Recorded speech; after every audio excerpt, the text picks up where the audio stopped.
আজকে 15 বছর আমরা দাসের পরিণত হয়েছিলাম। এই আন্দোলন সংগ্রামে আমরা যারা অংশগ্রহণ করেছিলাম এর মধ্যে কেউ কিন্তু সরকারের অংশ না, পার্ট না। আমরা সকলে বাকশালের কথা বলি, কিন্তু বাকশালের ভেতরে আরও কি আছে সে বিষয়টা খুব খতিয়ে দেখি না। একদিকে আপনি নিরপেক্ষ সরকারে থাকবেন, অন্যদিকে সরকারে থেকে আপনি আবার একটা রাজনৈতিক দল করে আগামী দিনে আপনি নির্বাচনে প্রতিদ্বন্দ্বিতার প্রত্যাশা ব্যক্ত করবেন। এখানেই আমার মনে হচ্ছে যে নিরপেক্ষতার ক্ষেত্রে একটি ব্যত্যয় ঘটছে। এতটা বছর কোনো স্বৈরশাসক আমাদের মাঝে ছিলেন না। ছাত্ররা কি শুধু দল গঠন করবে একটা দলের জন্য? নির্বাচন এবং সংস্কার দুটো বিষয় আমাদের আলোচনার বিষয়। প্রিয় দর্শক, আসসালামু আলাইকুম। সবাইকে আমন্ত্রণ জানাচ্ছি মাই টিভির 50 মিনিটস অনুষ্ঠানে। সপ্তাহে 2 দিন শনি ও রবিবার এই অনুষ্ঠানটি নিয়ে হাজির হয়ে আমরা আপনাদের সামনে। পুরো অনুষ্ঠান জুড়ে আমি আসিম তানভীর থাকবো আপনাদের সাথে। প্রিয় দর্শক, আমরা আমাদের চারপাশে ঘটে যাওয়া সমসাময়িক বিষয়গুলো নিয়ে আলোচনা করি দেশের বর্তমান প্রেক্ষাপট, রাজনীতি, অর্থনীতি থেকে শুরু করে জন আকাঙ্ক্ষা সম্পৃক্ত সকল বিষয়াদি নিয়ে। আজকেও এর ব্যতিক্রম নয়। আজকেও আমরা আলোচনা করব নিরপেক্ষ সরকার, আলোচনা সমালোচনা। এই বিষয়টিকে কেন্দ্র করে আলোচনার জন্য আজ আমাদের স্টুডিওতে দুজন অতিথি উপস্থিত আছেন। পরিচয় করে দেব প্রথমে আপনাদের সাথে। বা পাশে আছেন জনাব শহীদউদ্দিন মাহমুদ স্বপন, সাধারণ সম্পাদক জেএসডি, এবং এরপরই আছেন ABM মোশাররফ হোসেন, প্রশিক্ষণ বিষয়ক সম্পাদক বিএনপি। আপনাদের দুজনকেই মাই টিভির স্টুডিওতে স্বাগত।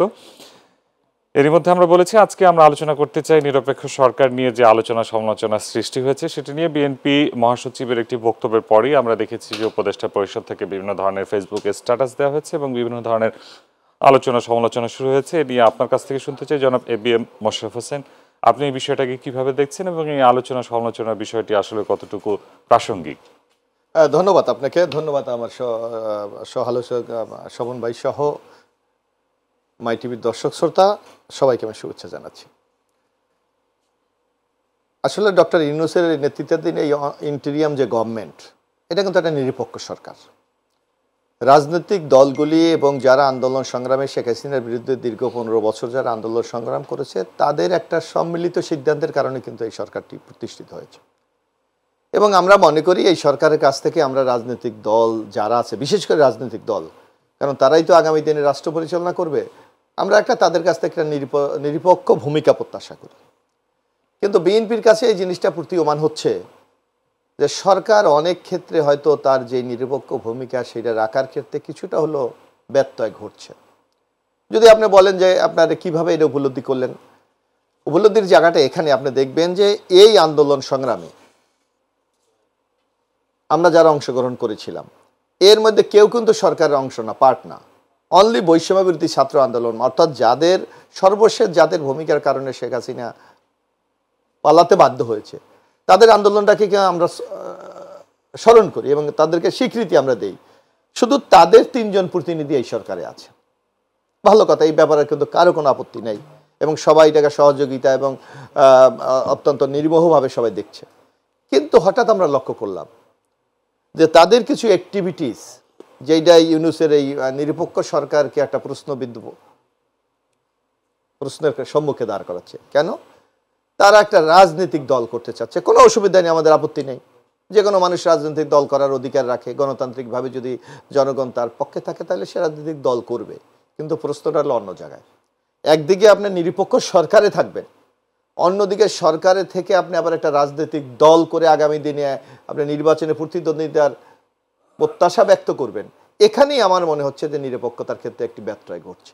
যার কারণে আমাদের পক্ষ থেকে বলা হয়েছে যে ডক্টর ইউনূসের নেতৃত্বাধীন এই সরকারকে নিরপেক্ষতা প্রমাণ করতে হবে। এক, আমরা বলেছি হ্যাঁ, ছাত্ররা যদি দল গঠন করতে চায় কোনো আপত্তি নেই, আমরা স্বাগত জানাই, কিন্তু তাদেরকে অবশ্যই সরকার থেকে বাইরে যেতে হবে, গিয়ে তাদেরকে দল করতে হবে, যাতে আমরা যেই আন্দোলনটা আমরা দীর্ঘ 16 বছর করেছি, দীর্ঘ শেখ হাসিনার বিরুদ্ধে আন্দোলন করেছি, আমাদের অসংখ্য লোক জীবন দিয়েছে, পঙ্গু হয়েছে, জেল খেটেছে। ধরেন স্পেশাল যদি আমরা বিএনপির কথা বলি, মূল হাসিনার টার্গেট তো বিএনপিটা ছিল। আমাদের প্রায় আমাদের নামে প্রায় 1,10,000 মামলা, প্রায় 60 লক্ষ আমাদের আসামি। আমরা এমন কোনো লোক নেই যারা জেল খাটিনি। আমাদের নেতৃত্ব এবং খালেদা জিয়া প্রায় এই হাসিনার আমলে প্রায় 25 মাস জেল খেটেছে। আপনার দেখেন, জেল মানে ধরতে গেলে 6.5 বছর জেল খেটেছে। সুতরাং এত আত্মত্যাগ করার পরও আজকে যদি আমাদেরকে সেই লেভেল ফিল্ডের জন্য আবারও আন্দোলন করতে হয়, এটা সবচেয়ে দুঃখজনক ঘটনা। যার জন্য আমাদের স্পষ্ট বক্তব্য, এই সরকার নিরপেক্ষ, তার ভূমিকা, তার কার্যক্রম, তার রাষ্ট্র পরিচালনার ক্ষেত্রে অবশ্যই তার নিরপেক্ষতা বজায় রাখতে হবে। এবং আমরা দেখেন অনেকে বলে যে আমরা এর বিরুদ্ধে গিয়ে দাঁড়িয়েছি, না, আমরা সরকারকে তার যে ভুল ত্রুটি অথবা তার পদক্ষেপের মধ্যে যদি কোনো সংকট থেকে থাকে সেটা তাদেরকে আমরা স্মরণ করিয়ে দিতে চাই, এর বাইরে কিন্তু কিছু না। আমরা কিন্তু বলি নাই যে ওদেরকে বাদ দিয়ে দেন, নো। যদি ছাত্ররা বলে যে না, আগামী দিনে তারা বৈষম্য বিরোধী ছাত্র আন্দোলনের নাগরিক ঐক্যটা কিন্তু সমান্তরাল, প্যারালাল। আমরা দেখি যারা বৈষম্য বিরোধী ছাত্র আন্দোলন ছিল তারাই গিয়ে এখন নাগরিক কমিটি গঠন করছে। সুতরাং সংকটটা এখানে, অন্য কোনো জায়গায় না। কিন্তু এই বৈষম্য বিরোধী ছাত্র আন্দোলন বা নাগরিক কমিটি এই দুইটি গঠন করা হয়েছে এবং এই দুটি সংগঠনই কিন্তু নির্বাচনে যাবে না, তারা নির্বাচনের জন্য আলাদা একটি দল করবে এমনটি বলা হয়েছে। এখন উপদেষ্টা পরিষদে যে 3 জন আমাদের সমন্বয়ক আছেন, এই মুহূর্তে আসলে তাদেরকে আপনি যেভাবে বলছেন যে দল গঠন করলে সরকার থেকে বের হয়ে, তো এই দলের আলোচনা হচ্ছে, এই মুহূর্তে কি কোনোভাবে প্রভাবিত হতে পারে সরকার? না, এটা সরকার, আপনি যখন একটা, আমার বিএনপি দল, আমার তো একটা টার্গেট আছে নির্বাচনে যাওয়া, নির্বাচনে জয়যুক্ত হয়ে জনগণের রায় নিয়ে রাষ্ট্র পরিচালনা করা। সুতরাং আমি তো আমার একটা পলিসিতে আগাচ্ছি। দেখেন ইতিমধ্যে বিএনপি শোভন ভাই এখানে আছে, তারাও আমাদের জোটে আছেন।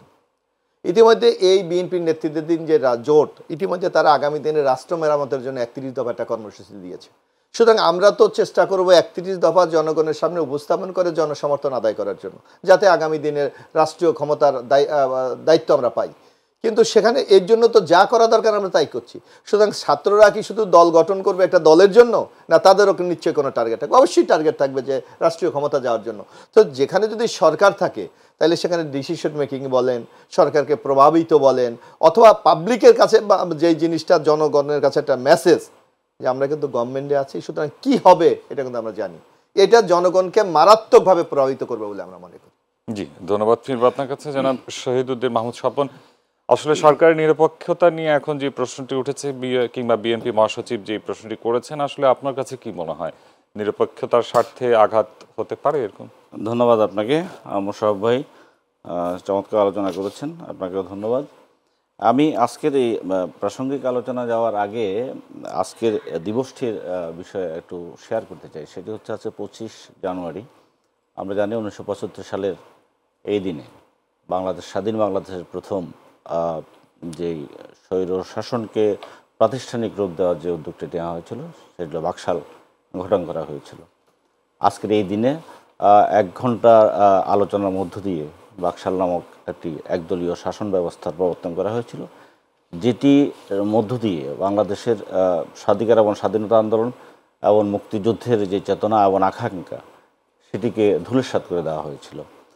আমরা সকলে বাকশালের কথা বলি, কিন্তু বাকশালের ভেতরে আরও কী আছে সে বিষয়টা খুব খতিয়ে দেখি না। আপনি দেখুন, এই বাকশালের যে করবার জন্য যে আইনটি প্রণীত হয়েছিল, সে আইনে যেই সংসদে সেটি করা হয়েছিল, সেই সংসদকে বিনা নির্বাচনে 5 বছর মেয়াদ বাড়িয়ে দেওয়া হয়েছিল।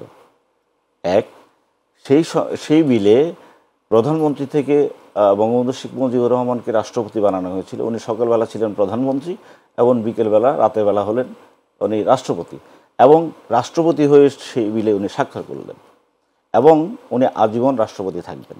মানে এই যে কতগুলো বিষয়, একদলীয় শাসন ব্যবস্থা কায়েম করার সাথে সাথে যে সাংবিধানিক যে একটা করা হলো, একবার স্বৈর শাসন তৈরি করা হলো, সেটি বাংলাদেশের আজকের 54 বছরে আসি আমরা যে আলোচনাগুলো করছি, সেই আলোচনাগুলো করবার যে পরিস্থিতিটা তৈরি করে দিচ্ছিল। যাই হোক, তার দীর্ঘ সময় পরে আমরা বহুদলীয় গণতান্ত্রিক ধারায় ফিরলাম। নানা প্রশ্ন থাকবার পরও আমরা আজকে যেখানে আসি দাঁড়িয়েছি, যে প্রশ্নটা আপনি করলেন, যে ঐক্যের যে প্রশ্নটি আজকে নিরপেক্ষতার যে বিষয়টি আসছে, আমরা ঠিক এইভাবে বলতে চাই না যে সরকার তার নিরপেক্ষতা হারিয়ে ফেলেছে।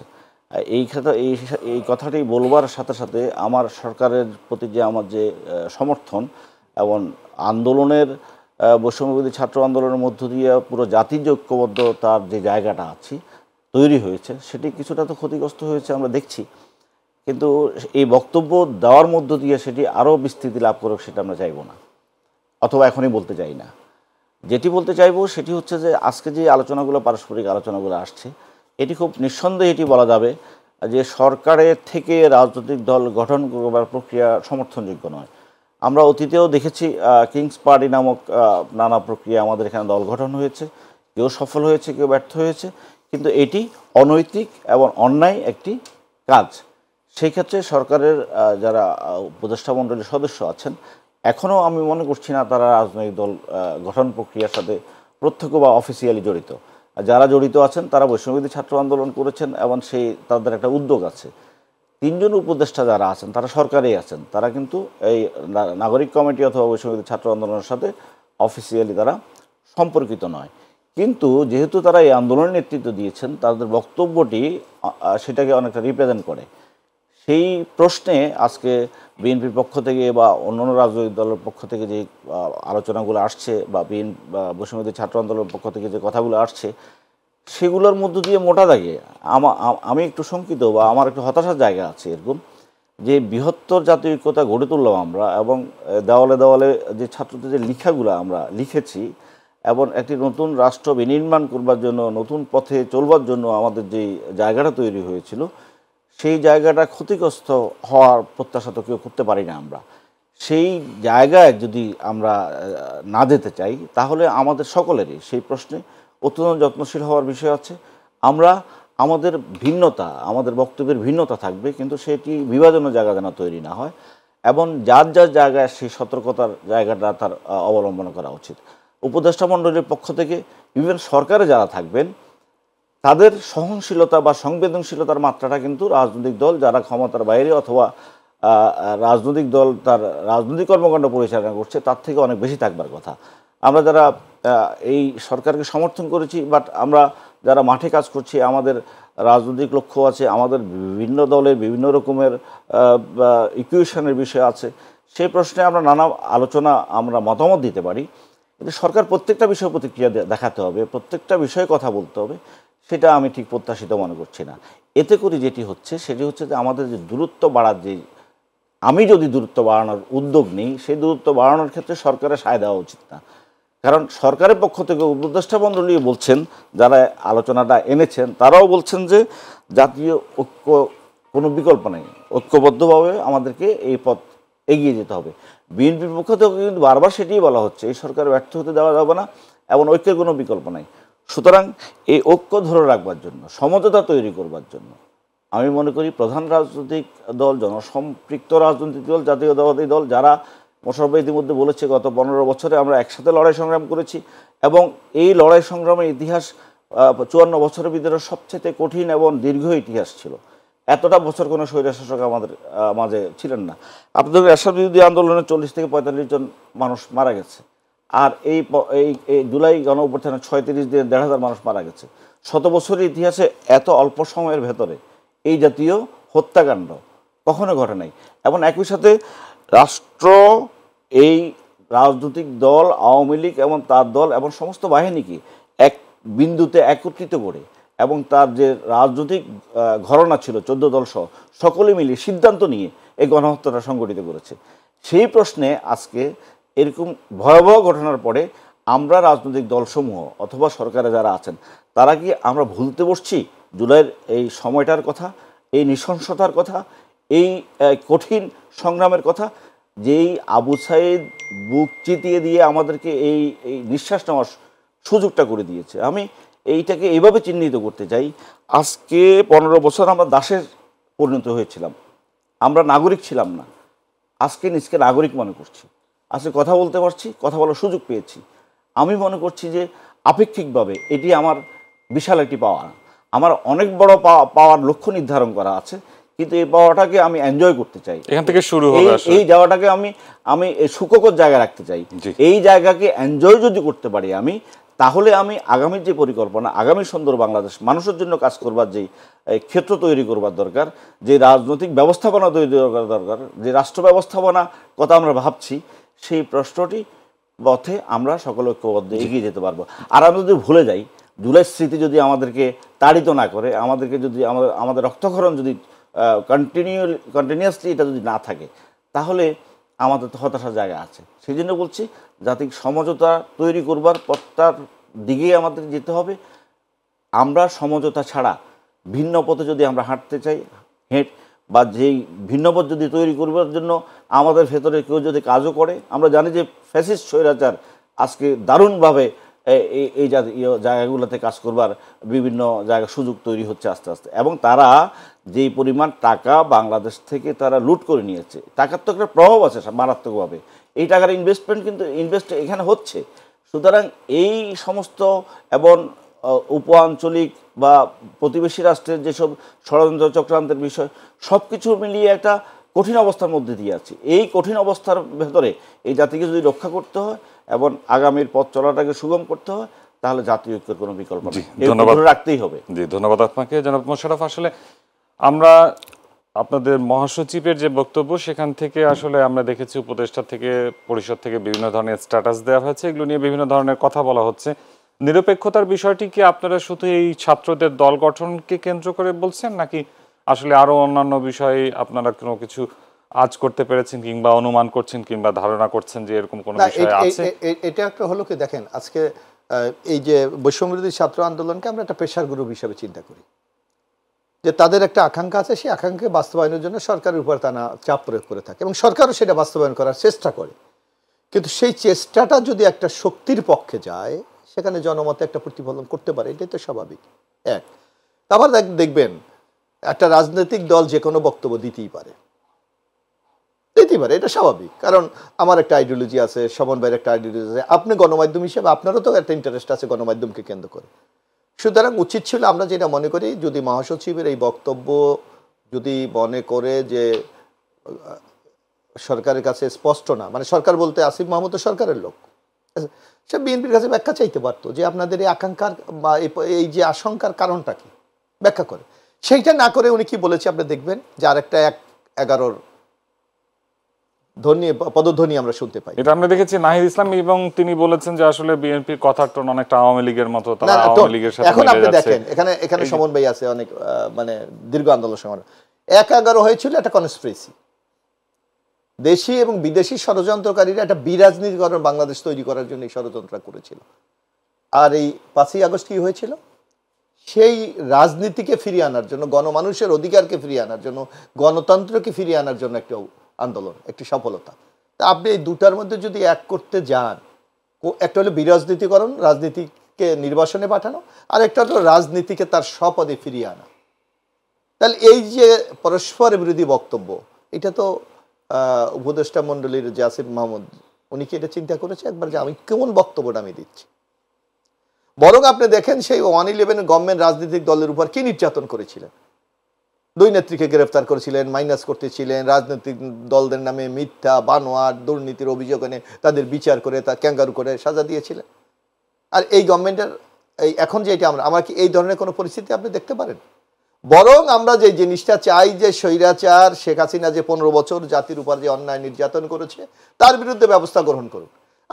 আপনি তো গণমাধ্যমে আছেন, আপনি দেখেন তো বিগত এই 5.5 মাসে দৃশ্যমান কোনো ব্যবস্থা এই সরকার নিতে পেরেছে কিনা। আন্তর্জাতিক একটি আদালত তৈরি করেছে, সেখানে বিচার ব্যবস্থা, এবং আমরা এই সরকারকে সহযোগিতা করার জন্য আপনি দেখবেন এই যে হত্যা গুম নির্যাতন করার জন্য আমরা বিএনপি কিন্তু দল হিসাবে অ্যাজ এ পার্টি আমরা কিন্তু সেখানে সুনির্দিষ্ট অভিযোগ দায়ের করেছি যে বিএনপির এই নেতাকর্মীদেরকে এইভাবে গুম করা হয়েছে, নির্যাতন করা হয়েছে, হত্যা করা হয়েছে, তার বিচার আমরা চাই। অন্য কোনো রাজনৈতিক দল কিন্তু এইভাবে সুনির্দিষ্টভাবে বলেনি। যেমন জামাতেরও এত ক্ষতি হয়েছে, জামাতও কিন্তু এখনো বলেনি। তাইলে আমরা তো এই সরকারকে সহযোগিতা করতে চাই। শুধু তাই না, একটা সংস্কার বাংলাদেশে একটা সবচেয়ে আলোচিত শব্দ, সেই সংস্কারকে বাস্তব করার জন্য সমন্বয় এখানে আছে। এই বিএনপির নেতৃত্বাধীন জোট থেকে 31 দফা রাষ্ট্র মেরামতের একটা প্রস্তাবনা দেওয়া হয়েছে এবং বলা হয়েছে এইটাই যে চূড়ান্ত তা না, আপনারা এটাকে অ্যাকসেপ্টও করতে পারেন, এটাকে আমরা রিজেক্টও করতে পারেন। ইজ অ্যাবসলিউটলি আপনাদের রাইট। এক, যদি কোনো প্রস্তাবনা আরও নতুন থাকে যেটা জন আকাঙ্ক্ষাকে প্রতিফলন করে, সেটা গ্রহণ করার জন্য আমরা প্রস্তুত আছি। তারপর আপনি দেখেন এই যে একটা সময় ক্ষেপণ, আমরা নির্বাচন কেন বলছি, আপনি জানেন যে বাংলাদেশের মতো একটি অনন্য দেশে নানা সংকট আছে। এখানে অর্থনৈতিক সংকট আছে, যেটা সমন্বয় বলেছে, ভূ রাজনৈতিক ইন্টারেস্ট এখানে আছে, এখানে স্বৈরাচারের একটা ব্যাপক কনস্পিরেসি আছে, পার্শ্ববর্তী একটি দেশ এই পরিবর্তনকে সহজভাবে মেনে নিতে পারে নাই, যার জন্য আমরা বলেছি যে জনগণের মালিকানা জনগণের কাছে ফিরিয়ে দেন। অর্থাৎ জনগণের ভোটের মাধ্যমে যদি ওই সরকারটা নির্বাচিত হয়, তাহলে জনগণ মনে করবে আমাদের একটা অংশীদারিত্ব আছে, সুতরাং তারা সরকারের সাথে সর্বাত্মক সহযোগিতা করবে। কিন্তু এখন কি রিয়েলি যদি আপনি দেখেন, আমরা হয়তো বলি সবাই আমরা সাপোর্ট দিচ্ছি, এটা তো আমরা বলি, এটা থিওরিটিক্যাল বলি, কিন্তু বাস্তবে কিন্তু আমরা রিয়েলি সাপোর্ট দিতে পারছি, নৈতিকভাবে আমরা দিচ্ছি। কিন্তু আজকে দেখেন একটা রাজনৈতিক দল যদি ক্ষমতায় থাকে, ধরেন মনে করেন সমাজতান্ত্রিক দল জাসদ ক্ষমতায় গেল, তাইলে কিন্তু কেন্দ্র থেকে তৃণমূল পর্যন্ত একটা সাংগঠনিক স্ট্রাকচার আছে তার। সে যখন যে কোনো কর্মসূচি, যে কোনো প্রোগ্রাম যখন সে দেবে, ওইটা সরকারি মেকানিজম যেমন বাস্তবায়ন করবে, সাথে সাথে দলও কিন্তু তাকে প্যারালালি একটা সাপোর্ট দিতে পারবে। এখন কি ডক্টর ইউনূস সাহেবের এইরকম কোনো সাপোর্ট আছে? যার জন্য তাকে অ্যাবসলিউটলি প্রশাসনের উপর ডিপেন্ড করতে হচ্ছে। আর এই প্রশাসন কার? শেখ হাসিনার 15 বছরের সাজানো প্রশাসন।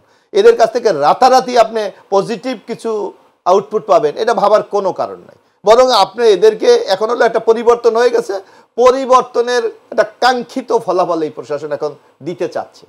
তারা একটা মানে নিজেদেরকে প্রমাণ করতে চাচ্ছে আমরা ওই সরকারের সাথে ছিলাম না, কিন্তু সেটা দিয়ে আপনার তো কাঙ্ক্ষিত পরিবর্তন হচ্ছে না।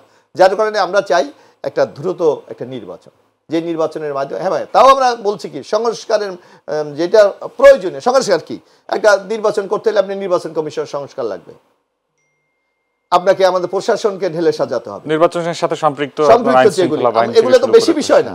এখন আপনি কনস্টিটিউশন চেঞ্জ, এটা তো একটা পার্লামেন্ট ছাড়া হবে না।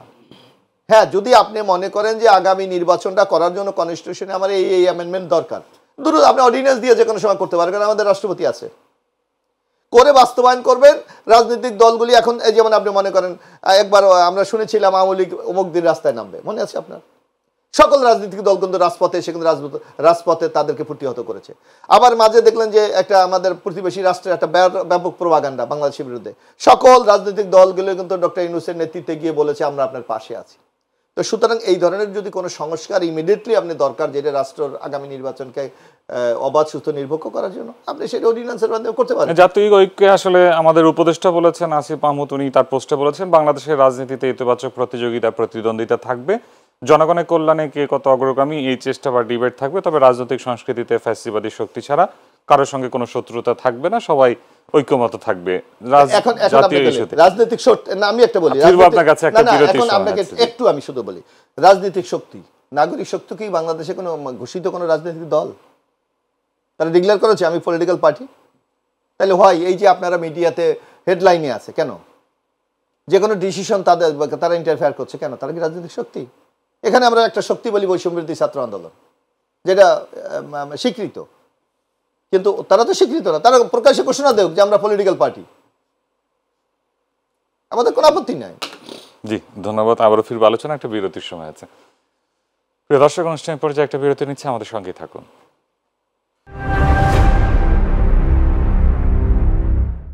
প্রিয় দর্শক, বিরতির পর আবারও স্বাগত জানাচ্ছি। ফিরতেছি আলোচনা। জনাব স্বপন, আপনাকে দিয়ে শুরু করতে চাই। আসলে অন্তর্বর্তী সরকার ক্ষমতা গ্রহণের পর থেকে যেটা আমরা দেখেছি বা রাজনৈতিক দলগুলো চাওয়া একটি নিরপেক্ষ নির্বাচন, আসলে যেটা মানুষ অধিকার বঞ্চিত হয়েছে, বিগত 15-17 বছর ধরে তারা ভোট দিতে পারেনি।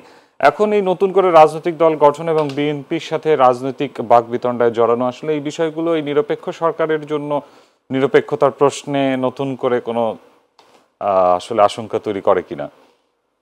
না, আশঙ্কা তৈরি করবার আমি একটা কথা বলতে চাই, সেটা হলো রাজনীতিতে আপনার নানাবিধ উঠোনের কাজ আছে, নানাবিধ ঘরনার কাজ আছে। সেই ঘরনার কাজগুলো কখনো কখনো স্বস্তির জায়গাও তৈরি করে, কখনো অস্বস্তির জায়গাও তৈরি করে।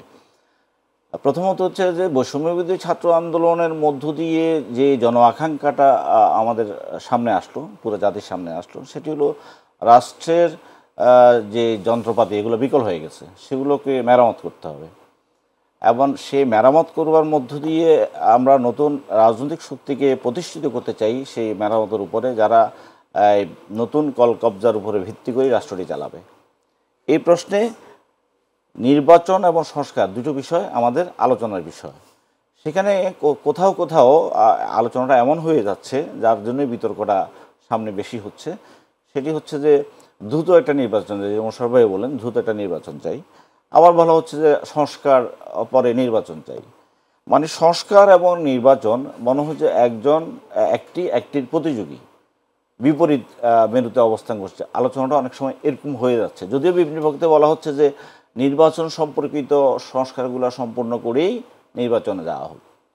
এক্ষেত্রে আমরা যারা এই আন্দোলনে বিএনপির সাথে সহ, আমরা গণতন্ত্র মঞ্চ সহ অনেক বিরোধী দল এই আন্দোলনে ছিলাম, এই আন্দোলনে যে সর্বশেষ যে এক দফা দাবিতে আমরা আন্দোলনটা করেছিলাম, সেই এক দফার ভেতরে এই যে সমস্ত দাবিগুলো, সরকারের পদত্যাগ, অন্তর্বর্তীকালীন সরকার, নির্বাচন কমিশন পুনর্গঠন, বেগম খালেদা জিয়ার মুক্তি সহ এই কথাগুলোর সাথে অনেকগুলো কথা ছিল। এর ভিতরে রাষ্ট্র সংস্কারের কথাটাও ছিল, মানে এক দফার রাষ্ট্র সংস্কার। এখন চ্যালেঞ্জিং বিষয় হচ্ছে যে আজকে বিএনপি সহ মতের ভিন্নতা জায়গা যেখানে কিছু কিছু তৈরি হচ্ছে, সেটি হচ্ছে সংস্কারের প্রক্রিয়াটা কী হবে, পদ্ধতিটা কী হবে। বিএনপি বলছে শুধুমাত্র নির্বাচন সম্পর্কিত বিষয়গুলোকে রিপেয়ার করে আমরা একটা নির্বাচনে যাব, নির্বাচিত সরকার সেই সরকার ওরা করবে। এখানে প্রশ্ন আসছে যে সংবিধানের মৌলিক সংস্কারের প্রশ্নে একটা নির্বাচিত পার্লামেন্ট সেটা করতে পারে কিনা, এটা সংবিধান বিশেষজ্ঞ ভালো বলবেন। আমরা আলোচনার থেকে যতটুকু বুঝি সেখানে বলা হচ্ছে যে অ্যামেন্ডমেন্ট বা সংশোধন যেগুলো করা যায় সেগুলো নির্বাচিত সংসদ করতে পারে, কিন্তু মৌলিক জায়গায় যদি আপনি পরিবর্তন করতে চান, যে আমাদের সংবিধানের যে মৌলিক ক্ষমতা কাঠামো যেগুলো আছে, যে প্রধানমন্ত্রীর ক্ষমতা, দ্বিকক্ষ বিশিষ্ট পার্লামেন্ট অথবা প্রদেশের, এমনও তো দাবি উঠেছে আসলে যে এই সংবিধান বাতিল করে দিয়ে নতুন, আমি কথা বলছি এখানে তিনটা বিষয় আছে, একটা হলো অ্যামেন্ডমেন্ট, একটা হলো রিফর্ম, আর একটা হলো নিউ কনস্টিটিউশন। এখন অ্যামেন্ডমেন্ট বাদ দিয়ে আপনি নিউ রিফর্মস এবং নিউ কনস্টিটিউশন প্রশ্ন যদি সামনে আসে, তাহলে আপনাকে শুধু ভবিষ্যতের পার্লামেন্ট এই কাজটি করবার ক্ষেত্রে যথেষ্ট ক্ষমতাবান নয়, যেটি আমরা ত্রয়োদশ সংশোধনীর ক্ষেত্রে দেখেছি। ত্রয়োদশ সংশোধনী বাতিল হয়ে গেছে হাইকোর্টে গিয়ে, যে এটি সংবিধানের মূল আকাঙ্ক্ষার সাথে সাংঘর্ষিক। তাহলে সেটি টেকসই কীভাবে হবে, সেটি নিশ্চিতকরণ কীভাবে যাবে?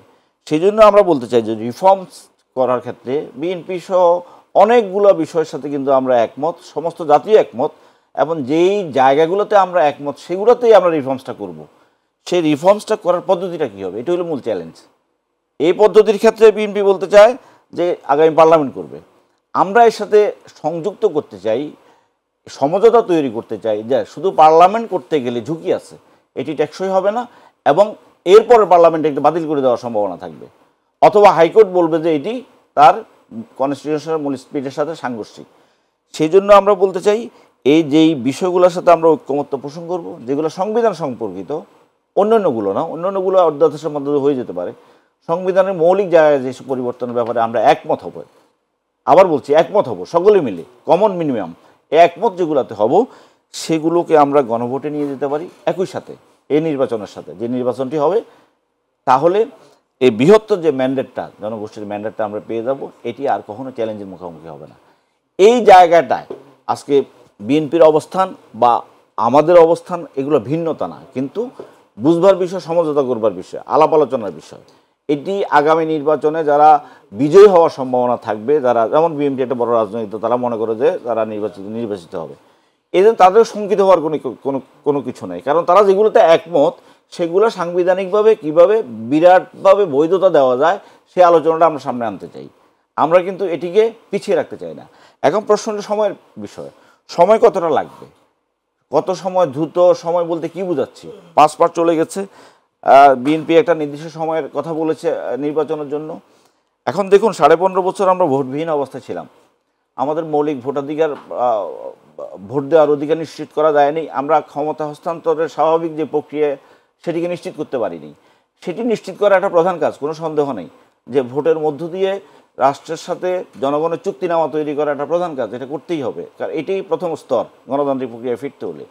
কিন্তু এই স্তরটা আমরা অতীতেও বারবার এটি করেছি, অতিক্রম করেছি। আমরা ফ্যাসিস্টের বিরুদ্ধে লড়াই করেছি, আমরা একটা নিরপেক্ষ নির্বাচন করেছি, আমরা ভোট দিয়েছি, নির্বাচিত সরকারও পেয়েছি।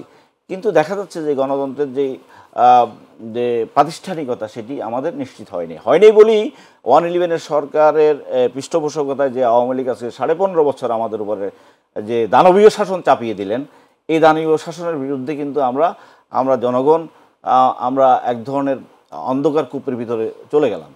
সুতরাং আগামীতে আমার এই দানবীয় শাসন তৈরি হওয়ার যে সাংবিধানিক বিধি ব্যবস্থা যেগুলো আছে সেগুলোকে আমরা সংস্কার করতে চাই।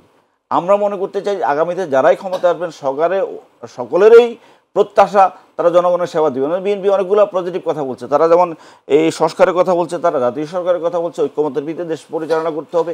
এবং আমাদের সাথে বাইলেটারাল যখন কথা হয় তারা এটাও বলে যে অতীতে বিএনপি যেভাবে দেশ শাসন করেছে তারা আগামীতে সেই পদ্ধতিতে দেশ শাসন করলে বিএনপিও ক্ষমতা থাকতে পারবে না। এগুলো রাজনীতিতে গুণগত পরিবর্তন, সন্দেহ নেই, এগুলো আমাদের উপলব্ধি আসছে।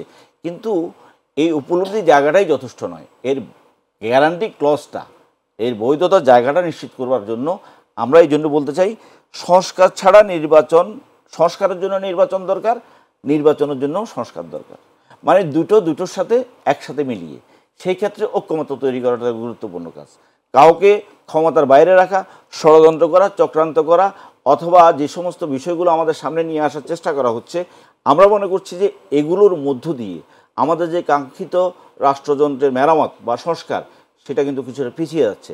এর মধ্য দিয়ে ১,৫০০ ছাত্র জনতার আত্মহত্যা ক্ষতিগ্রস্ত হচ্ছে, অমর্যাদা হচ্ছে, শহীদদের প্রতি আমাদের যে সম্মানবোধ সেটি নষ্ট হচ্ছে, আর ৩,০০০ কি বলে হাসপাতালে রোগী আছে। আপনি কিভাবে এর থেকে বেরিয়ে আসবেন? আমি যে এক কথায় বলতে চাই, আমরা বদলে যাচ্ছি কিনা, আমরা জুলাই স্মৃতি অভ্যুত্থানের চেতনার থেকে নিজেদেরকে গুটিয়ে নিচ্ছি কিনা, এই প্রশ্ন রাখতে চাই পুরো জাতির কাছে। এটি যদি হয় তাহলে ভবিষ্যৎ আমাদের জন্য আরো ভয়াবহ। জি, ধন্যবাদ জনাব মোশাররফ। আসলে যেমনটি বলছিলেন জনাব স্বপন, আসলে সরকারের যে জায়গাটা, যে আকাঙ্ক্ষা, সেখান থেকে সরকার সরে যাচ্ছে এরকম মনে হচ্ছে কিনা। আর জনগণের সাথে সম্পৃক্ত আসলে আমরা যেগুলো দেখছি যে রাজনীতি নিয়ে, নির্বাচন নিয়ে আপনার জাতীয় ঐক্যের কথা বলা হচ্ছে, কিন্তু দেশের স্বার্থে, জাতীয় স্বার্থে কিন্তু ঐক্য আছে। আমরা দেখেছি ভারত যখন বাংলাদেশ নিয়ে অপপ্রচার করছে তখন কিন্তু আপনিও বলেছেন সবাই ঐক্যবদ্ধ হচ্ছে, কিন্তু আসলে জনগণের সাথে সম্পৃক্ত যে বিষয়গুলো, যেমনটি আপনাদের রুহুল কবির রিজভী সাহেব বলেছেন যে কলকারখানা বন্ধ, অর্থনীতি নিম্নমুখী, জনকল্যাণে সরকারের মনোযোগ নেই, এর বাহিরে রাজনীতি বা নির্বাচন নিয়ে আলোচনা হচ্ছে। আসলে জনগণের সাথে সম্পৃক্ত বিষয়গুলো নিয়ে আপনারা কোনো ধরনের আলোচনা বা ঐক্যমতে যাচ্ছেন কিনা? সরকার এই জায়গা থেকে আসলে কতটুকু স্থির আছে কিংবা পিছিয়ে যাচ্ছে কিনা? আপনি যে কথাটি বলেছেন এটা তো হওয়া উচিত, কিন্তু 5.5 মাসে কি সেটা হয়েছে? যেন আমরা বলেছি আপনাদের এই যে সংস্কার কমিটিগুলি করেছে, দেখবেন সংস্কার কমিটি একজন আহ্বায়ক কিছু সদস্য রেখেছে, সেখানে কিন্তু একটা দেখেন যে বৈষম্যবিরোধী ছাত্র আন্দোলনের প্রতিনিধি প্রত্যেকটি কমিটিতে আছে। আপনাকে এইটাকে যদি আরো ফলপ্রসূ করতে চাইতেন, আপনি আরো এফেক্টিভ করতে চাইতেন, তাহলে তো আপনার রাজনৈতিক দলের রিপ্রেজেন্টেটিভ রাখলেই একসাথে হয়ে যেত, কিন্তু আপনি সেটা করেননি। আপনি একটা অপশন রেখেছেন, এই রিপোর্টের পর পলিটিক্যাল পার্টির সাথে আলোচনা, অর্থাৎ এখানে কিন্তু একটা দীর্ঘসূত্রিতার একটা লক্ষণ। পলিটিক্যাল দলের পর আপনি স্টক হোল্ডার যারা অন্য আছেন, যেন গণমাধ্যম আছেন, সুশীল সমাজ আছেন, অন্যান্য যারা আছে, এদের সাথে আলোচনা, তারপর আপনি পিপলের কাছে যাবেন, পাবলিকের কাছে যাবেন, অর্থাৎ 3-4টা স্টেপ। অথচ আপনি যদি এই সংস্কার কমিটিগুলি এর সাথে যদি প্রত্যেকটা কমিটিতে রাজনৈতিক দলগুলিকে সম্পৃক্ত করতেন, তাহলে একই সাথে কিন্তু আপনার রিপোর্টটা বেরিয়ে যেত। এখানে একটা সময় কমান। আর আমরা বিএনপির পক্ষ থেকে যে কথাটা বারবার বলছি, নির্বাচন যদি বিলম্বিত হলে যে সংকটটা তৈরি হবে দেশে, এই যেমন আমাদের নেতা রুহুল কবির রিজভী সাহেব বলেছেন, আপনি এই আন্দোলনটা কি জন্য হয়েছিলেন? বৈষম্য, মানে চাকরির ক্ষেত্রে ছাত্ররা চাকরি পাচ্ছে, কোটা আন্দোলন, কোটা মানে চাকরি পাচ্ছে না মেধায়, ছাত্ররা মনে করছে যে কোঠার কারণে যে কোনো একটা কোঠারির স্বার্থকে এখানে সংরক্ষণ করা হচ্ছে। তাইলে আপনার আমার মূল স্পিরিটটা কি? কর্মসংস্থান। কিন্তু আপনার এই সরকারের আমলে আপনি দেখেন যে বিশ্বব্যাংকের সর্বশেষ যে আপনার প্রতিবেদন, সেখানে দেখেন এই বছর প্রবৃদ্ধির হার আমাদের অনলি 4.1, বিনিয়োগের সম্ভাবনা খুবই ক্ষীণ। বিদেশি আমাদের যারা ডেভেলপমেন্ট পার্টনার আছে তারা স্পষ্ট ভাষায় বলে দিয়েছে যে নির্বাচিত সরকার ছাড়া কোনো নতুন বিনিয়োগে তারা যাবে না, তাদের প্রকল্প বাস্তবায়ন করবে না। ব্যাংকগুলিতে তারল্যের ব্যাপক সংকট, কারণ শেখ হাসিনা 15 বছরে লুটপাট করে এটাকে শেষ করে দিয়েছে। তাহলে এই যে উপাদানগুলি আপনি দেখেন, আমার প্রবৃদ্ধি কম, আমার কর্মসংস্থান হচ্ছে না, আমার বিনিয়োগ হচ্ছে না, বিনিয়োগ না হলে আমার অর্থনীতির যে একটা ফ্লো সেটা স্থবির হয়ে যাচ্ছে, তো সামগ্রিক ক্ষেত্রে দেশে তো একটা সংকট দেখা দিচ্ছে। তো এই সংকট থেকে মোকাবেলার উপায়টা কি? অর্থাৎ এই বন্ধ কারখানাটাকে চালু করা। তো চালু করার একমাত্র পথ আছে, সেটা একটা নির্বাচিত সরকারের মাধ্যমে। নির্বাচিত সরকার এসে যে ডেভেলপমেন্ট পার্টনার আজকে প্রজেক্ট বাস্তবায়ন করছে না, তাদেরকে আস্থায় না, যে তুমি বিনিয়োগ করো, আমি তো আছি, তোমার বিনিয়োগের স্বার্থ সংরক্ষণ আমি করব। আমার এই যে প্রবৃদ্ধি বাড়ানোর জন্য সরকার নানা প্রকল্প গ্রহণ করা ইত্যাদি। তো এই সংকটগুলো তো আপনাকে তো অ্যাড্রেস করতে হবে। আপনি শুধু এই যে এখন আপনি নির্ভক্ষ আছেন, আপনার কাছে একটা স্বৈরাচারকে হাঁটিয়েছি, এটা দিয়ে তো চলবে না। এখন আপনি দেখেন যে দেশের যে সংকটগুলো দেখা দিচ্ছে, এখন আইন শৃঙ্খলা আমরা কাঙ্ক্ষিত পর্যায়ে আনতে পারিনি, আমার বিনিয়োগ নাই, আমার সামগ্রিকভাবে এই ইন্টেরিয়াম গভর্নমেন্ট আমার কোনো পদক্ষেপ গ্রহণ করতে পারছে না ডিউ টু অর্থনৈতিক সংকটের কারণে। তো এগুলির কারণে তো সব স্থবির হয়ে যাচ্ছে। তো জনগণ কতদিন আর অপেক্ষা করবে? ইতিমধ্যে দেখেন নানা স্টক হোল্ডাররা কিন্তু নানা বিক্ষোভ করছে, নানা তাদের দাবি দেওয়া তুলে ধরছে। তো এইগুলিকে একটা সময় তো আপনাকে সমাধান করতে হবে। আমি আজকে বলছি আমি ইন্টিরিয়াম গভর্নমেন্ট, আমি পারবো না, তো একটা নির্বাচিত সরকার যখন আসবে তাকেও তো আপনার সময় দিতে হবে। তাহলে জনগণ কোথায় যাবে? আপনাকে সময় দেবে, নির্বাচিত সরকারকে জানা দেবেন, তাহলে তো দেশের অবস্থা 12টা বেজে যাবে। তো সামগ্রিক বিষয় বিবেচনা আমরা মনে করি যে কাঙ্ক্ষিত প্রয়োজনীয় সংস্কারটা করে দ্রুত আপনি ইলেকশনে চলে যান, জনপ্রতিনিধির কাছে দিয়ে দেন, জনগণ মনে করবে যে আমার মালিকানা প্রতিষ্ঠিত হয়েছে, আমি এখন অপেক্ষা করলে আমার কোনো আপত্তি। এই কাঙ্ক্ষিত সময় আসলে আর প্রয়োজনীয় সময় কিংবা প্রয়োজনীয় সংস্কার, এটা বলতে আসলে কতটুকু সময় বোঝাচ্ছে? আমি একটু বলি, মূল নির্বাচনের সাথে সংশ্লিষ্ট কারা? নির্বাচন কমিশন, আইন শৃঙ্খলা বাহিনী, প্রশাসন, নির্বাচন কমিটি। আপনি ইতিমধ্যে নির্বাচন কমিশন সংস্কারের জন্য আপনি কমিশন হয়েছে, দ্রুত সেই রিপোর্ট এনে রাজনৈতিক দলের সাথে আলোচনা করে সমন্বয় যেটা বলেছে একটা সমঝোতা পৌঁছা। আইন শৃঙ্খলার জন্য ইতিমধ্যে পুলিশ বাহিনীর সংস্কারের জন্য বিভিন্ন দেওয়া হয়েছে, আপনি সেই রিপোর্ট নিয়ে দ্রুত আলোচনা করা, কিন্তু সেটা তো আপনি করছেন না। এক। দ্বিতীয়ত প্রশাসন, আপনাকে একটা, আমাদের দেশে এই বারবার অবাঞ্ছিত পরিস্থিতি সৃষ্টি হয় কেন জানেন? আপনি এটার কোনো ফিডব্যাক আমরা নাই। অর্থাৎ আপনি দেখেন, এই আমরা বলি কি যে নির্বাচনগুলি ম্যানিপুলেট হয়েছে, এটা ফেরস্তা তো করেনি, আপনি আমি বা যারা দায়িত্ব ছিল তারা করেছে। তো হোয়াই আপনি কেন তাদের বিরুদ্ধে শাস্তিমূলক ব্যবস্থা যেতে পারছেন না? আপনি অন্য বাদ দেন, 2014-তে আওয়ামী লীগ একটা কথা বলে যে কেউ আসে নাই বলে আমি বিনির্বাচিত হয়ে গেছি। 18-তে কি হয়েছে? সবাই হয়তো আমরা অংশগ্রহণ করেছি, তাহলে সেই সময় রাতে কে ভোট দিয়েছে? কে দিয়েছে? ইট ইজ দ্য এস্টাবলিশড যে প্রশাসনের কিছু কর্মকর্তারা এই কাজ করেছে। আপনি শুধু তাই না, এখানে স্বপন ভাইয়ের মনে থাকার কথা, আমরা দেখেছি 2018 নির্বাচনের পর সংসদে এই প্রশ্ন উত্থাপিত হয়েছে, বিরোধী দল যে কয়েকজন ছিল তারা বলেছে যে পুলিশ হেডকোয়ার্টার থেকে একটা চিঠি দেওয়া হয়েছে এসপিদের কাছে যে পরিকল্পনা মাফিক 2018 30 ডিসেম্বরে নির্বাচন সম্পন্ন করার জন্য আপনাদের আনন্দ উৎসব করার জন্য অর্থ বরাদ্দ দেওয়া হয়েছে, আশা করি আপনাদের মনোজগতে একটা স্বস্তি নিয়ে আসবে। এই কারা এই কাজটা করেছে? আপনি তাদের বিরুদ্ধে কেন ব্যবস্থা নিচ্ছেন না? হোয়াই?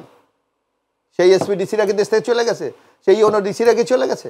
আপনাকে যদি মানুষ যদি মনে করে আমি অপকর্ম করলে আমার শাস্তি আছে, তাহলে অবশ্যই মানুষ সেই কাজে আর যাবে না। সুতরাং আপনাকে এই ঘটনাগুলির দৃশ্যমান স্টেপ আপনাকে নিতে হবে। আদারওয়াইজ আমি বলি দিয়ে বক্তৃতা দিয়ে আপনার এখানে আমি স্বপন ভাই আপনি শুধু জাতিকে শুধু কথা শোনাবো, এ দিয়ে কিন্তু চিরা ভিজবে না। জি, ধন্যবাদ। আমরা এই পর্যায়ে আরেকটা বিরতি নিতে চাই, বিরতির পরে ফিরছি আলোচনায়। প্রদর্শক অনুষ্ঠান এই পর্যায়ে আরেকটা বিরতি নিচ্ছে, আমাদের সঙ্গেই থাকুন।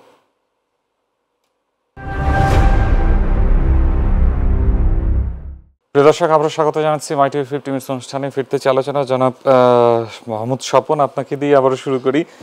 আসলে নির্বাচন নিয়ে বিভিন্ন সময়সীমার কথা বলা হচ্ছে। প্রধান উপদেষ্টা বলেছিলেন ডিসেম্বরে কিংবা খুব বেশি বড় আকারের সংস্কার হলে আর একটু সময় লাগবে। বিএনপি বলছে এই বছরের মাঝামাঝি।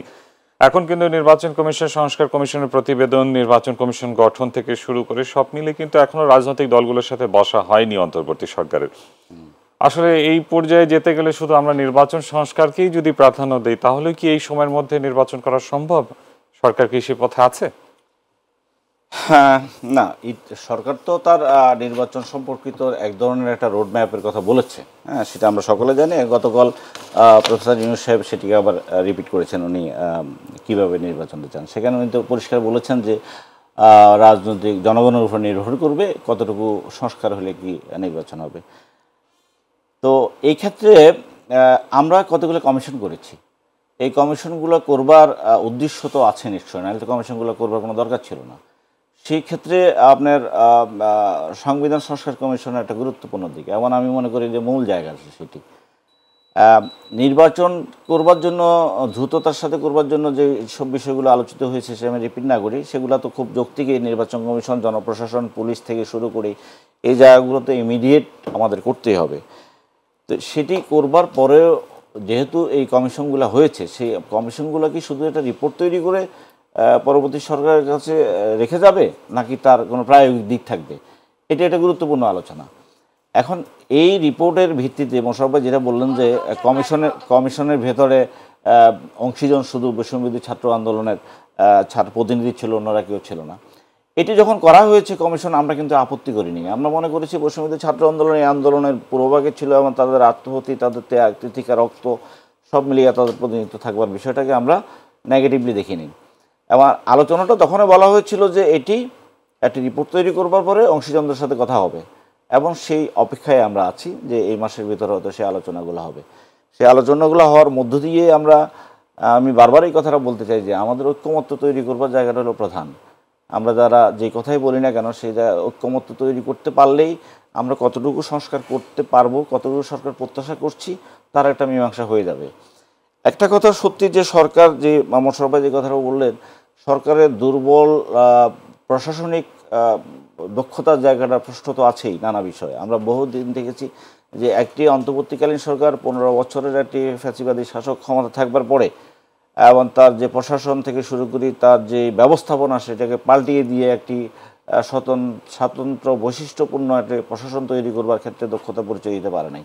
হয়তো সম্ভবও ছিল কিনা আমি ঠিক জানি না এই ক্ষেত্রে, কারণ 3 থেকে 4 স্তরের তার প্রশাসনিক লোকজন থেকে সব কিছুগুলো বসিয়ে রাখা হয়েছিল, আমরা আগের থেকে সেগুলো জানি। উনি বলছেন 18 সালের নির্বাচন, আমি 18 সালের নির্বাচনে বিরোধী জোট থেকে নির্বাচনের প্রার্থী হয়েছিলাম, ঘর থেকে বেরোতে পারিনি। তো সেই সময় পুলিশদের সাথে কথা বলতে গিয়ে মনে হয়েছে যে আমি একজন প্রার্থী নয়, আমি একটু বললাম না একটু আগে, একটা দাসের মানুষ হিসাবে নাগরিকের কোনো মর্যাদাও নেই, একটা পার্লামেন্টের এমপি প্রার্থীর কোনো মর্যাদা নেই, এই আচরণ করতো। তো এই বাহিনীটা এখনো বহাল আছে, এই পুলিশ তো এখনো বহাল আছে, তারা দলীয় গুন্ডা বাহিনীর ভূমিকা পালন করেছে। তাহলে এই বাহিনীটিকে সচল করে এবং নিরপেক্ষ আচরণ করবার মতো তার মনস্তাত্ত্বিক যে পরিবর্তনটা দরকার, এবং যে ট্রমাতে সে আছে সেখান থেকে বের করে নিয়ে এসে তাকে রিফর্ম করা যে দরকার, সেই কাজটা করবার জন্য একটা সময় দরকার। এবং সেই ক্ষেত্রে সরকার যথেষ্ট দ্রুত গতিসম্পন্ন কিনা সে নিয়ে প্রশ্ন করা যেতেই পারে, কিন্তু সময় তো লাগবে। এই কাজগুলো যেমন নির্বাচন কমিশনের যে কাজটা করছেন, আজকে নতুন ভোটার তালিকার প্রশ্ন আসছে, যে ভোটার তালিকা ভেতরে আওয়ামী ফ্যাসিস্টদের 1 কোটির উপরে ভুয়া ভোটার থাকবার কথা বলা আছে। তাহলে এটাকে যথাযথ জায়গায় আনা, সঠিক করা, এবং নির্বাচন কমিশন সংস্কার কমিশন যেই রিপোর্টটা দিবে বা দিয়েছে, সেই রিপোর্টের আলোকে যে সংস্কারগুলো করবার দরকার সেই সংস্কারগুলো করতে হবে। এখানে সেই সংস্কারগুলো করে যে সময়টুকু দরকার সেই সময়টুকু আমরা দিতে রাজি আছি। এখানে দ্রুত অথবা বিলম্ব এই কোনোটাই কাম্য নয়। আমরা এখন প্রশ্নটা কোথায়, আজকে জুলাই আগস্টে নির্বাচন না ডিসেম্বরে নির্বাচন নাকি আগামী মার্চে নির্বাচন, এর থেকে গুরুত্বপূর্ণ হয়ে গেছে আশঙ্কার জায়গাটা, যে কোনো ষড়যন্ত্র হচ্ছে কিনা, কোনো চক্রান্ত হচ্ছে কিনা, কোনো রকমের অন্য কোনো বিষয় এখানে বিবেচিত হচ্ছে কিনা, অথবা রাষ্ট্রযন্ত্রকে ব্যবহার করি রাজনৈতিক দল গঠন করার মধ্য দিয়ে এটার আশ্রয় প্রশ্রয়ে আগামী নির্বাচনে সেটি কোন ভূমিকায় ফিরে আসবে, এই বিষয়গুলো যদি না থাকতো বা এই আপনার চিন্তার মগজের ভেতরে এগুলো না থাকতো, তাহলে সময় 2 মাস 4 মাস 6 মাসের জন্য আমার মনে হয় না কোনো রাজনৈতিক দলেই খুব অস্থির হয়ে যেত। একটা জিনিস ঠিক, যে নির্বাচিত সরকার প্রতিনিধিত্বশীল সরকার না থাকবার কারণে জনজীবনের যেসব জায়গাগুলোকে অ্যাড্রেস করবার দরকার, যেটা রাজনৈতিক এবং প্রশাসনিক দুইভাবে অ্যাড্রেস করতে হয়, সেই জায়গাগুলো ঘাটতি হচ্ছে বা হয়েছেও। আমরা কিন্তু প্রস্তাব করেছিলাম অন্তর্বর্তী সরকারের কাছে যে আপনারা 100 থেকে 150 জনের একটি জাতীয় কাউন্সিল গঠন করেন। এটি জাতীয় সরকার যেহেতু নয়, বিএনপির আপত্তির কারণে বলা হচ্ছে যে জাতীয় সরকার গঠিত হয় নাই, এটা উপদেষ্টাদের পক্ষ থেকে বলা হচ্ছে। যখন এটা হয়নি তখন আমরা এই প্রস্তাবটা প্রথমেই গণতন্ত্র মঞ্চের পক্ষ থেকে আমরা দিয়েছিলাম, আমার দলের পক্ষ থেকে আমরা প্রধান উপদেষ্টার সাথে দেখা করে বলেছিলাম যে সমস্ত অংশীজনদেরকে নিয়ে আপনি একটি জাতীয় কাউন্সিল গঠন করেন, এই কাউন্সিলের সাথে সময় বসেন আপনি, তাহলে যে ঘাটতিগুলা অথবা যে দূরত্বতা অথবা মানুষের অনাস্থার জায়গা তৈরি হওয়ার যে ক্ষেত্রটা, সেটি দূরীভূত হবে। সরকার এবং রাজনৈতিক দল জনগণের প্রতিনিধিশীল, এরা একীভূত থাকবে। শুধু রাজনৈতিক দল নয়, আমি এটাও বলছি, আমরা এটা বলতে চাই যে রাজনৈতিক দলে শুধু সমস্ত কিছুর মালিক, এই বিবেচনাবোধ থেকেও আজকের অন্তর্বর্তী সরকার এবং রাজনৈতিক দল সম্মুখে বেরিয়ে আসার জন্য অনুরোধ করছি। কারণ এই আন্দোলনে যারা লড়াই সংগ্রাম করেছে, এটি সকলেই কিন্তু সবাই কিন্তু রাজনৈতিক দলের সদস্য ছিল না আসলে, সাধারণ জনগণ থেকে শুরু করে সবাই আসলে এই শ্রেণী পেশার মানুষ, এই শ্রমজীবী কর্মজীবী পেশাজীবী মানুষ যারা রাজনৈতিক দলের প্রতিনিধিত্ব করে না, ব্যানারে থাকে না, এই মানুষগুলো ক্ষমতা, কর্তৃত্ব, অধিকারের প্রশ্নে তাদের কোনো জায়গা নাই। তারা রাজনৈতিক দলের কাছে আসতে হয়, রাজনৈতিক দলকে সাথে এদেরও ক্ষমতার অংশীদারিত্ব নিশ্চিত করা গেলেই এবং এই সংস্কার করা গেলেই একটা গণতন্ত্র টেকসই হবে, আমাদের ভবিষ্যৎ গণতান্ত্রিক প্রাতিষ্ঠানিকতা তৈরি হবে। ধন্যবাদ আপনাকে জনাব মোশাররফ। আসলে বিএনপির পক্ষ থেকে বলা হচ্ছে যে এই বছরের মাঝামাঝি একটা নির্বাচনের আলোচনা আমরা শুনেছি এবং আপনাদের মহাসচিব মির্জা ফখরুল ইসলাম আলমগীর বলেছেন আসলে যে সংস্কার কমিশনের রিপোর্টগুলো রাজনৈতিক দলগুলোর সাথে আলোচনা করে যদি না দেওয়া হয় তাহলে সেটা গ্রহণযোগ্যও হবে না। আসলে তো এই জমাগুলো দেওয়ার পরে তো রাজনৈতিক দলগুলোর সাথে আলোচনা হবে, আবার এই রিপোর্ট জমা দেওয়ার আগেও কিন্তু বিভিন্ন ধরনের বিরোধ আমরা দেখেছি। আসলে রিপোর্টগুলো নিয়ে রাজনৈতিক দলগুলোর সাথে আলোচনা করে তারপরে সেগুলো বাস্তবায়ন করা কি সরকার করবে নাকি নির্বাচিত সরকার করবে? যদি নির্বাচিত সরকার করে তাহলে তো সকল রাজনৈতিক দলগুলো মিলে এই রিপোর্টগুলোর গ্রহণযোগ্যতা থাকতে হবে, তা নাহলে তো সেগুলো পরবর্তীতে বাস্তবায়ন নিয়েও প্রশ্ন উঠবে। তো আসলে এই সংস্কার কমিশন নিয়েও কিন্তু আমরা রাজনৈতিক দলগুলোর কোনো বিরোধ দেখিনি, কিন্তু তাহলে আসলে কোন পথে যাচ্ছে? না, এখানে শোভন ভাইয়ের একটা কথা আপনি লক্ষ্য করবেন, সবচেয়ে দরকার হলো রাজনৈতিক দলগুলির আস্থা। কারণ আপনি আগামী নির্বাচনে রাজনৈতিক দলগুলি তো অংশগ্রহণ করবে এবং বাংলাদেশের যে ট্রেডিশন আপনার দেখা যাচ্ছে যে রাজনৈতিক দলের বাইরে গিয়ে স্বতন্ত্র প্রার্থী হিসাবে জেতা কিন্তু খুবই কঠিন। এটা আমরা আমাদের এই ট্রেডিশনে আমরা দেখি। সুতরাং পলিটিক্যাল পার্টিগুলি নির্বাচনে অংশগ্রহণ করে জয়যুক্ত করবে। সুতরাং আপনার এই সংস্কার বাস্তবায়নের জন্য সবচেয়ে বেশি দরকার রাজনৈতিক দলের ঐক্যমত বা আস্থা, আপনি যেটা বলেন। সেই জন্য আমরা কিন্তু বারবার বলি যে এই রাজনৈতিক দলগুলির সাথে ডক্টর ইউনূসের নেতৃত্বাধীন ইন্টারিম গভর্নমেন্টের খুব বেশি আলোচনা দরকার, তাদের সংশ্লিষ্টতা দরকার, তাদেরকে আস্থায় আনা দরকার। রাইট। সেটা আপনি মনে করেন যে এই সরকার অর্ডিন্যান্সের মাধ্যমে একটা সমস্যা করে গেল, কারণ যখন মহামান্য রাষ্ট্রপতি আছে, সরকার আছে, কিন্তু এই অর্ডিন্যান্স থেকে আইনে পরিণত করবে কে? সংসদ, নির্বাচিত সংসদ। তো সেই সংসদ যদি সেটা অনুমোদন না করে তাইলে এই সংস্কারের কোনো মূল্য থাকবে? থাকবে না। তো যার জন্য আমরা বলেছি যে এটা একটা ঐক্যমত দরকার, আলোচনা দরকার, যার কারণে রাজনৈতিক দলগুলিকে আপনি আস্থায় আনতে হবে। আর আমরা কিন্তু ধরেন বিশেষ করে বিএনপির ক্ষেত্রে বারবার টার্গেট করা হচ্ছে, আমাদেরকেই অঙ্গুলিটা দেওয়া হচ্ছে। আমরা কিন্তু বারবার বলেছি আমরা কিন্তু রাষ্ট্রের স্বার্থে, জনগণের স্বার্থে এই 53 বছরের রাজনীতির শাসনের উপলব্ধি থেকে কিন্তু বিএনপি এই রাষ্ট্র সংস্কারের 31 দফা দিয়েছে। আপনি দেখবেন বিএনপি যদি উদার না হতো, অথবা এই জোট যারা আছে তারা উদার না হলে, আমরা কি বলেছি, পরের বেশি দুইবারে কেউ প্রধানমন্ত্রী হতে পারবে না। এর চেয়ে একটা স্যাক্রিফাইস আপনি কি মনে করেন? সেটা তো আমরা করেছি, যেটা আমরা আসলে গত সরকারে দেখেছি পরিবারতন্ত্র। আসলে তাদের পরিবার না, একজন বারবার হতে হতে তার মধ্যে একটা ক্ষমতার অহংকার জন্ম নেয়। এটা কিন্তু মানুষের স্বাভাবিক প্রবৃত্তি। আপনি যদি ক্ষমতা যখন এক্সারসাইজ করবেন, যখন দেখবেন যে এক্সারসাইজের ক্ষেত্রে আমার কোনো প্রতিবন্ধক নাই, তখন আপনি কিন্তু আপনার মতো অসীম পথে হাঁটা শুরু করবেন।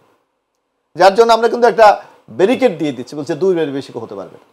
তারপর দেখেন আমরা বলেছি যে এই যে পার্লামেন্টে যারা এমপি হয়, একটা দল ধরেন 300 মধ্যে যদি 208টা পাইলে বা 10টা পেলে সে কিন্তু যে কোনো অ্যামেন্ডমেন্ট করতে পারে। মানে সেখানেও তার একটা স্বৈরাচারী মনোভাব আছে। সেখানে আমরা বলেছি নো, এই শুধু 300 আসন না, আমরা এরপরে আপার হাউস একটা করতে চাই, অর্থাৎ সমাজের বিজ্ঞ লোক যারা ইলেকশন করে না অথচ তাদের ব্যাপক ভূমিকা আছে, তাদের মেধা আমরা কাজে লাগাই, আগামী দিনে আমরা সমৃদ্ধ বাংলাদেশ করতে চাই, যার জন্য আপার হাউস আমরা করতে চাই। তারপর আমরা কি বলেছি যে বাংলাদেশের প্রেক্ষাপটে আমরা দেখেছি যে প্রাইম মিনিস্টার হলো সর্বময় ক্ষমতার অধিকারী। সেখানে আমরা সুনির্দিষ্টভাবে বলেছি যে প্রধানমন্ত্রী, রাষ্ট্রপতি এবং বিচার আইন বিভাগের সাথে একটা সমন্বয় সাধন করতে হবে, অর্থাৎ পাওয়ার ব্যালেন্স যেটাকে আমরা বলেছি করতে হবে। তারপর দেখবেন যে বলা হচ্ছে সংসদ কোনো কার্যকরী হয় না। কেন হয় না? কারণ এখানে একটা আর্টিকেল 70 একটা আপনার খরচ আছে। কারণ আপনি যদি দলের বিরুদ্ধে ভোট দেন আপনার মেম্বারশিপ থাকবে না, আপনি দলের বিরুদ্ধে বক্তব্য দিলে আপনার মেম্বারশিপ থাকবে না, দলের বিরুদ্ধে ভোট দিলে আগামী দিনে আপনার নমিনেশন পাবেন কিনা এটার কোনো গ্যারান্টি থাকে না, নানা সংকটের মধ্যে আপনি থাকেন। সেখানে আমরা সুনির্দিষ্টভাবে বলেছি যে আস্থা ভোট মানে সরকারের টিকে থাকার লড়াই, আপনার বাজেট, অর্থবিল যেটা আমরা বলি, তারপর হলো আপনার অ্যামেন্ডমেন্ট, সংবিধান যদি সংশোধনের ক্ষেত্রে লাগে, আর সর্বশেষ হলো রাষ্ট্রের সিকিউরিটি, স্টেট সিকিউরিটি। আমরা জানি এই 4টাতে আপনি যে কোনোভাবে আপনার মতামত ব্যক্ত করতে পারবেন না, এখানে দল কোনো ব্যারিকেড হয়ে দাঁড়াবে না। এই যে গণতান্ত্রিক একটা উপলব্ধি, এইটাকে কি আপনি সংস্কার বলবেন না? এর চেয়ে কি সংস্কার করবেন? আমরা তো বলেছি যে এর চেয়ে আপনি কি করবেন বলেন, বলছে না। এখন পর্যন্ত 5.5 মাসে এই 31 দফার বাইরে আমরা এমন কোনো থিওরি দেখি না। একটা যে কোনো তো আপনার এখানে স্টেক হোল্ডার আছে, বলুক, একটা লোক বলুক যে এর চেয়ে বেটার একটা পদ্ধতি আমাদের কাছে আছে। আমরা তো বলেছি আমরা সাদরে সেটা গ্রহণ করবো। সমন্বয় আছে, উনি তো শীর্ষ নেই, তাদের অনদ দেন, বলুক, তারা তো বলেছে যে এর চেয়ে বাইরে যদি আপনারা কিছু দেন আমরা সেটা অ্যাকসেপ্ট করবো, কিন্তু আমরা দেখি না। তাইলে হয় কালকে কেন আপনি কি জন্য সময় ক্ষেপণ করবেন? কিভাবে আপনি বিলম্বিত করবেন? আমরা তো চাই এইটা যদি আপনি একসেপ্ট করেন তাহলে জুলাই কেন, জুনের মধ্যেও নির্বাচন দেওয়া সম্ভব। যদি আমরা মনে করি এই বিষয়ে আমরা ঐক্যমত একটা অর্ডিন্যান্স জারি করে দেন, শেষ সংস্কার। সংস্কার কার্যকরের বিষয়গুলো ওই তো, যদি রাজনৈতিক দলগুলি ঐক্যমত হয় তাহলে যারাই ক্ষমতা যাবে তারা তো নিশ্চয়ই আপনার সাথে কমিটমেন্ট করছে। যেমন 90 স্বৈরাচার এরশাদ বিরোধী আন্দোলনের সময় রাজনৈতিক দলগুলি তো তখন কোনো ছিল না, সরকার ছিল না, তারা তো পলিটিক্যাল পার্টি ছিল। তারা কমিটমেন্ট করেছে আমরা যদি এরশাদ পতন হলে আমরা আগে তো প্রেসিডেন্সিয়াল ফর্ম অফ গভর্নমেন্ট ছিল, আমরা পার্লামেন্টারি ফর্ম অফ গভর্নমেন্টে ফিরে যাব, সবাই গিয়েছে। তারা বলেছে তৎকালীন সময় একটা বার্নিং ইস্যু ছিল ছাত্রদের বয়স, কারণ এরশাদের আমলে আপনি জানেন 4 বছরের কোর্স পাস করে 8 বছর 10 বছর লাগতো। বলছে চাকরি বয়স 30 বছর করবো, তারা রাখেছে।